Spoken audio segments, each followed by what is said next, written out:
তো আজকে সন্ধ্যার নাস্তা করছি আর আপনাদের সঙ্গে শেয়ার করছি। এখন আপনাদের মনে হইতে পারে পিরিসের মধ্যে একটা বড়া নিয়ে এটা আবার দেখানো গিয়েছে, ওইটার মধ্যেই সব ঘটনা লুকায় আছে, এইটার মধ্যেই সব ঘটনা লুকায় আছে। আপনাদেরকে ওটাই বলবো আমি।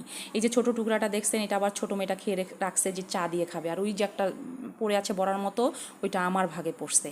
আর আমি আমার ছোটো মেয়ের থেকে আরেকটা মানে তিনটা মানে এনার্জি বিস্কুট নিয়ে ওটা আবার চা দিয়ে খাচ্ছি, খায় আমি আর কি গল্প করতেছি আপনাদের সঙ্গে।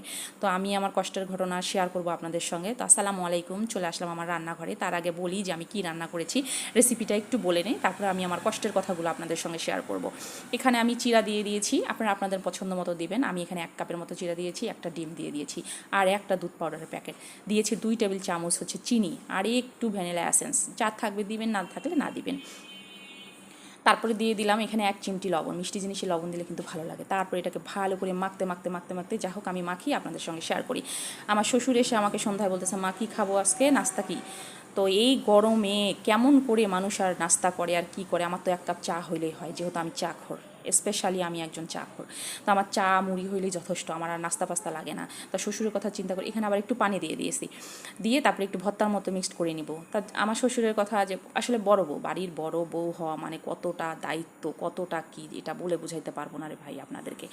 আমি বড় বউ মানে আমাকে অনেক কিছু এখন সহ্য করতে হবে, ধৈর্য রাখতে হবে, এই হলো অবস্থা। শ্বশুরের কথা মেনে নিয়ে চলে গেলাম রান্নাঘরে, যে যাই একটু কিছু দেখা যাক করে দেওয়া যায় কিনা। সব কিছু উল্টায় পাল্টায় দেখলাম একটু চিরা পড়ে আসে, চিরা দিয়ে একটু কোনো কিছু রেসিপি করা যায় কিনা। তারপরে আসলাম একেবারে মাথায় একটু বুদ্ধি নিয়ে, তখন দেখলাম যে একটু চিরা দিয়ে কিছু করা যায় কিনা।